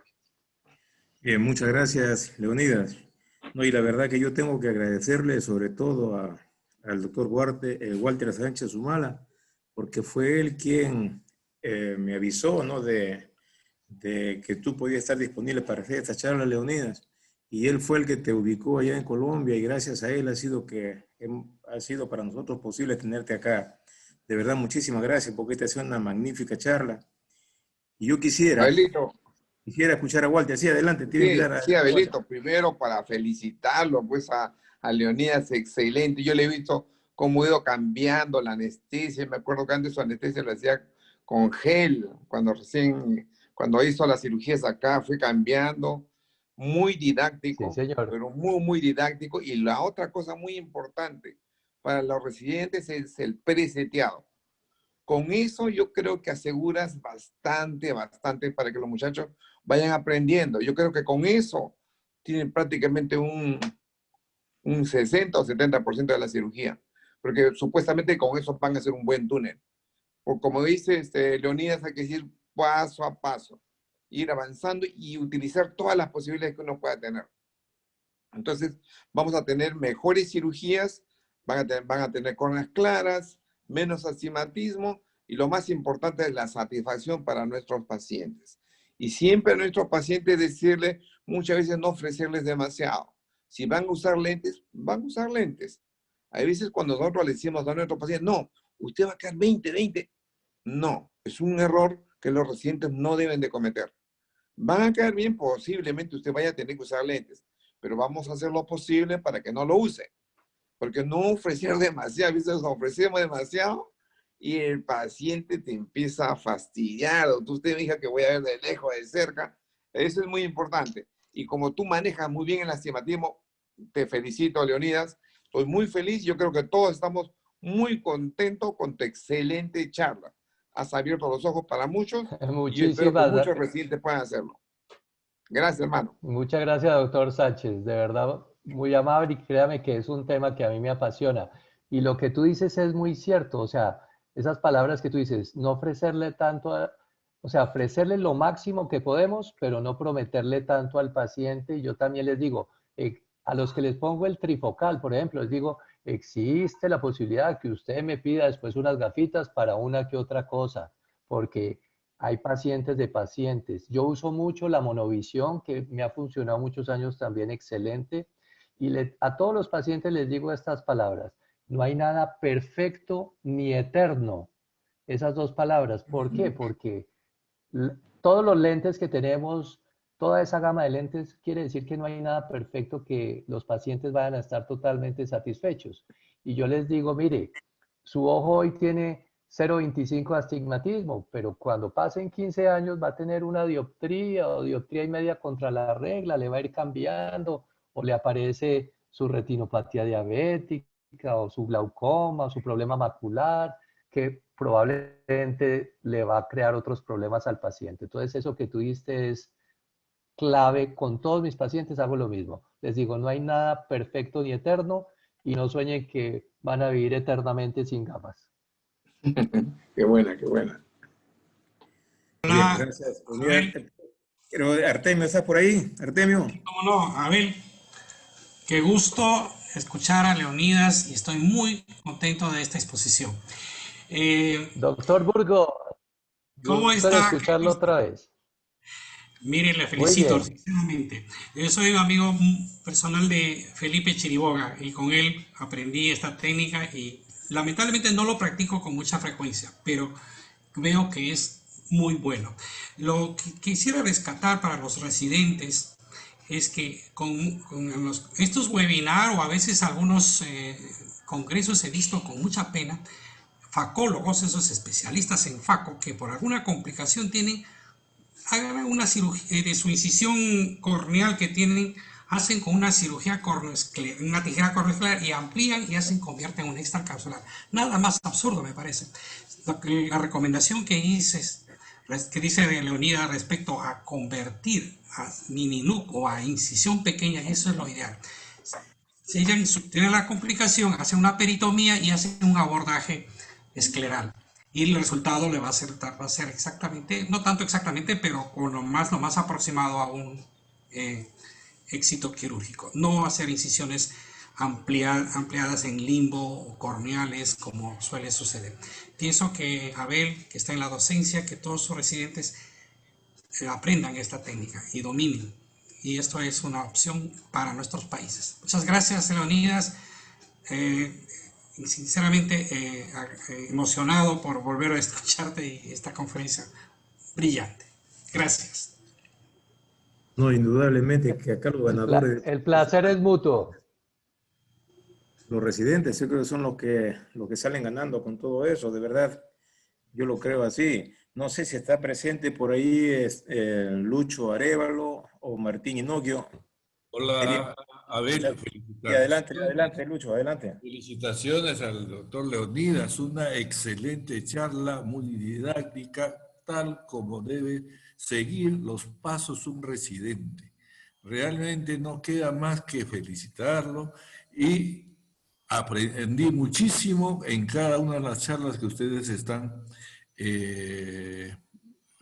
gracias a esa unión entre Walter y Abel, además el doctor Burga, han formado este equipo en que han diseñado estas charlas. Excelente. Felicitaciones.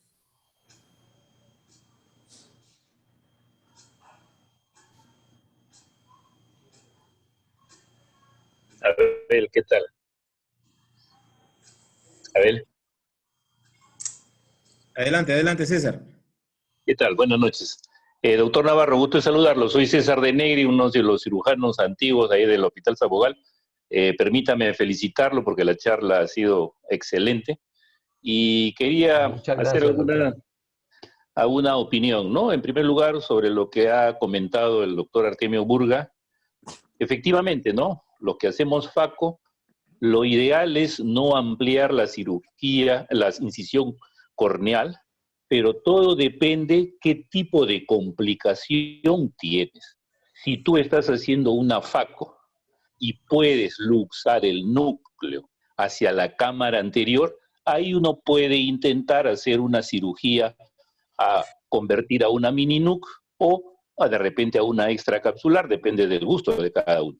Pero hay que tener en cuenta, y esto lo digo porque acá hay residentes, si uno tiene el peligro de que se va a luxar el núcleo, uno no tiene que darle mucha importancia al astigmatismo. ¿Y qué cosa es lo peor que le puede suceder a un cirujano de FACO? Es que el núcleo se te luxe al cristalino. Entonces, si uno cuando está haciendo una cirugía de faco se da cuenta que la ruptura de la cápsula posterior es amplia y que el núcleo se está bamboleando y hay riesgo de que se vaya el núcleo, intentar en ese momento hacer una mini nuc. Yo nunca lo he hecho porque yo soy cirujano de extracapsular, pero estoy seguro que una maniobra de mini nuc puede terminar de luxar el núcleo. Cuando se hace este tipo de incisiones corneales, son incisiones, como yo digo, digamos, para salvar el ojo, ¿no? Es decir, si uno tiene el núcleo que está bamboleándose, uno tiene que ampliar la incisión corneal, no tiene que importarte nada del astigmatismo, porque lo que tú quieres es evitar que el núcleo se te luxe a la cavidad vítrea. Si uno puede luxar el núcleo a la cámara anterior, ahí uno puede hacerle una mini nuc o una extra, pero entonces el comentario, Artemio Burgas, si me permites, digamos, no estar de acuerdo contigo, es que depende qué tipo de complicación, ¿no? O sea, les insisto, porque acá hay residentes, si el núcleo se te va a luxar, tienes que abrir el ojo de la manera más rápida para, en la medida de lo posible, evitar que el núcleo se te vaya a la cavidad vítrea, porque todos los que hacemos faco hemos tenido complicación, yo también, y sabemos cómo le va a esos pacientes. Mientras que el astigmatismo, que te da una incisión corneal que puede ser 4 o 6 dioptrías, lo manejas. Pero una luxación de la cámara, del cristalino en la cámara vítrea es una cosa muy seria, no siempre se tiene un cirujano de vítreo a la mano para que en ese momento te ayude, entonces creo que hay que aclarar esos momentos, ¿no? Entonces, y un comentario que también quería, ya una pregunta a Leonidas es, que no se ha mencionado en el curso, esta técnica se puede hacer en ojos vitrectomizados, porque yo de lo que veo es que para hacer el túnel, que es una técnica excelente, se necesita un buen tono del globo ocular, ¿no? Entonces, en un ojo vitrectomizado no creo que se pueda hacer. ¿Ha intentado alguna vez? ¿Siente alguna dificultad? ¿Es alguna contraindicación? Muchas gracias. Gracias, doctor César.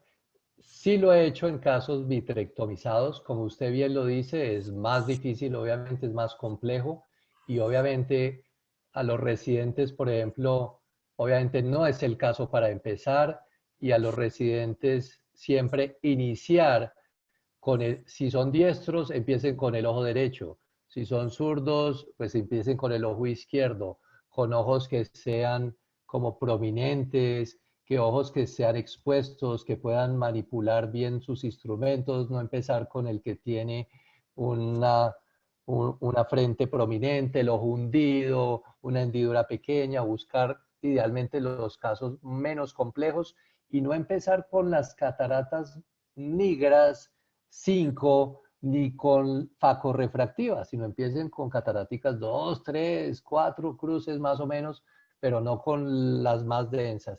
Y lo que decía el doctor, sí he hecho casos con vitrectomía anterior, realmente es más difícil, pero igual se puede realizar.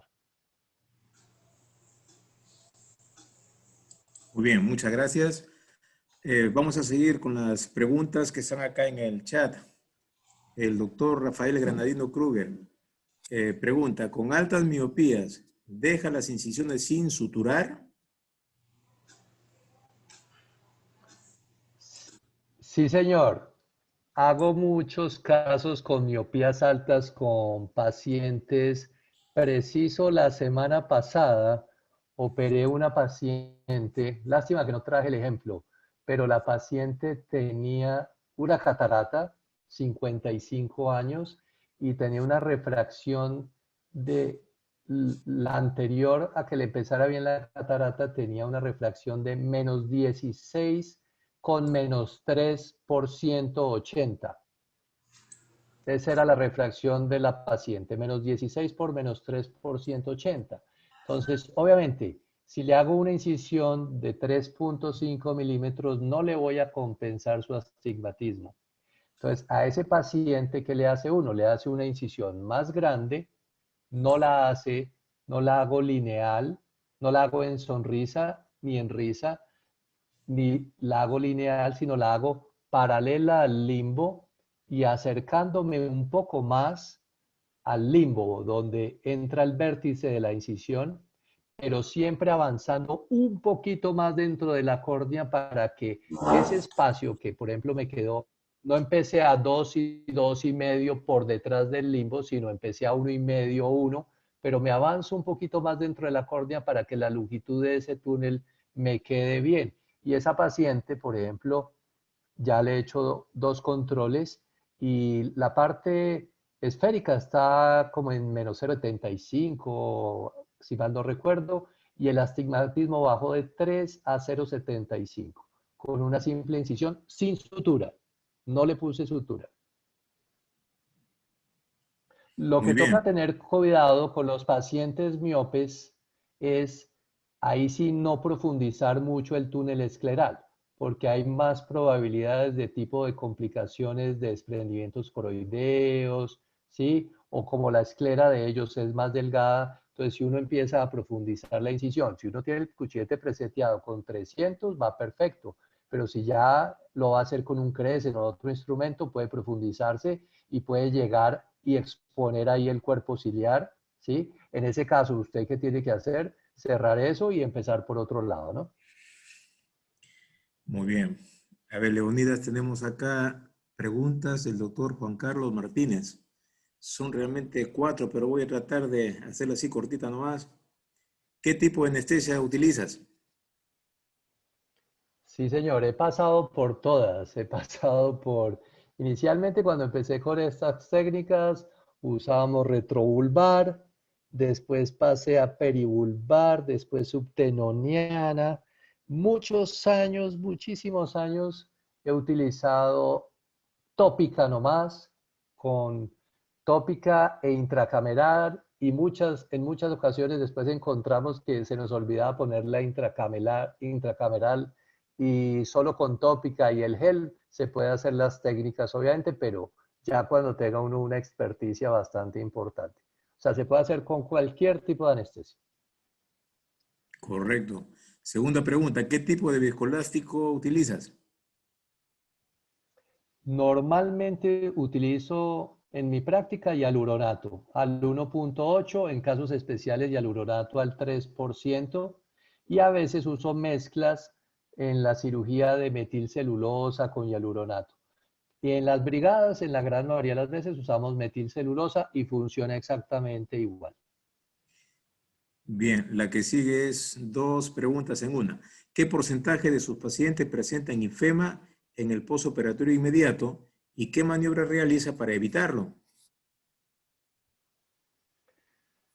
Es básico la hemostasia inicial del túnel escleral, ¿sí? Y uno ver que no hay ningún sangrado al final de cirugía, porque si no, uno puede poner un poquitico de viscoelástico en el área donde hay un poquito de sangrado. Pero créame que es exótico, exótico ver un infema en un posoperatorio de este tipo de técnicas.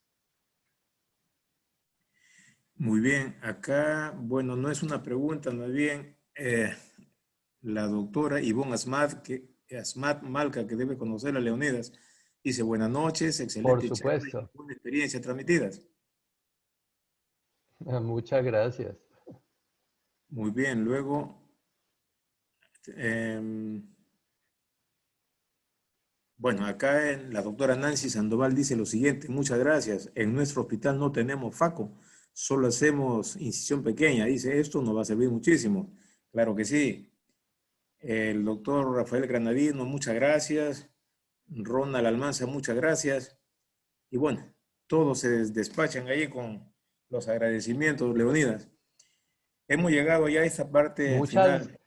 A ver, Muchas gracias a ustedes y por el placer de compartir este rato con amigos peruanos que de verdad, créanme, están muy cercanos a nosotros en todos los sentidos y es un tema que a mí me apasiona realmente y cuando tengo la oportunidad de hablar de él, es, me lo gozo, como decimos acá, me la gozo.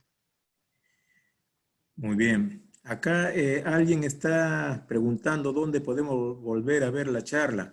Yo les pido a los que tienen interés en ver esta grabación, porque la hemos grabado, contactarse con alguno de los residentes nuestros o en todo caso llamarme a mí y encantado de poder enviarles la grabación. Acá la doctora Quiñones, creo que es una de las últimas preguntas.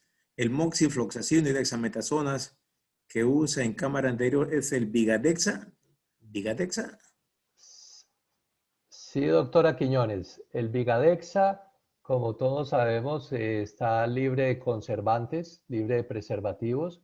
Entonces, lo que tomamos es 0.1 cc, o sea, del frasco nuevo, lo usamos para una tanda de cirugía y se toma solo 0.1 cc por paciente y se coloca al final del procedimiento, bien sea con aire o sin aire, 0.1 cc, eso es lo que se utiliza. Muy bien. La otra pregunta de la O doctora también se puede la moxifloxacina sola, que es el Vigamox, que esos dos se pueden utilizar perfectamente y llevo muchos años utilizándolo. Bien. En el caso de la monovisión, ¿dejas un ojo miope de -1 aproximadamente? Sí, hay estudios y muestran que lo ideal y que inclusive da mejor sensibilidad de contraste y estereopsis que los lentes trifocales en algunos estudios es programando el paciente para que uno quede -0.25 y el otro quede en -1.25 o -1. Depende de las necesidades de cada paciente, ¿no? Pero eso es lo ideal. Un ojo neutro o -0.25 y el otro -1, -1.25. Correcto. Me están diciendo que el doctor Mesías Sánchez levantó la mano por una pregunta. Disculpe, doctor Mesías, que recién hago cuenta de eso, pero puede abrir su micrófono y hacer la pregunta. Doctor Mesías Sánchez, adelante.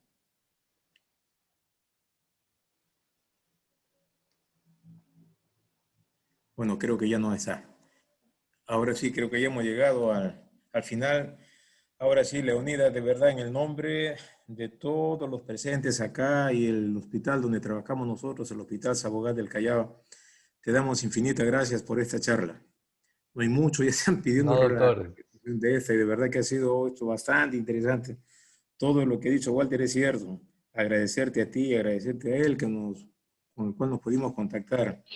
Y ojalá alguna vez podamos tener la suerte de contar contigo para hacer cirugías en vivo acá, como con Walter ya estamos planeando hacer. Eso sería excelente, porque ya yo estoy con él y en las manos de él, cuando él me decía, oye hermano, yo dije que la haces tópica, y yo mira, hace 15 años, o creo 13 años, y él lo hacía tópica en esa época, Sí. o sea que muy bueno, eso sería excelente, operar en vivo acá en Lima, ojalá en algún momento se pueda hacer Angelito. ¿Sí te acuerdas, Walter, cuando la hacíamos con tópica y yo me acuerdo Yo tenía porque miedo. se pudo hacer y era tópica nomás. Sí. Y que yo te decía, no, hazle, que se puede. Me Obviamente decías, uno le da hazte susto hombre, hazte hombre. inicialmente. Yo me acuerdo de tópica. Y hago lo que tú haces, o sea, todas las hago tópica, hago con peri, reto, lo que venga del tipo de catarata, por supuesto. Sí, Muy cada interesante, caso muy es un interesante. mundo aparte, ¿no? Sí, es una Pero locura. sí les pido un grande favor.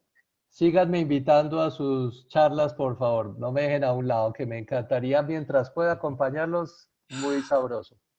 No, te tomamos. Encantado, hermano. Sí, claro, Vamos a estar claro contigo. que sí. Claro que sí. Muy bien, queridos colegas, Me queridos sigue amigos. mandando el doctor Abel Ángeles la cita para la reunión y si puedo meterme ahí y Sí, aprender cómo no, sí, algo te sería vamos a muy invitar para la próxima, Leonidas, cómo no. Gracias por todo, muchísimas bueno. gracias. En Muchas algún gracias a todos. Cuídense. vamos a ver, gracias, Gracias. Premio. Gracias, Leonidas, gracias, Gracias Walter. a todos. Feliz Gracias, noche. hermano. Bueno, que estén muy bien. Gracias. Cuídense, hermano.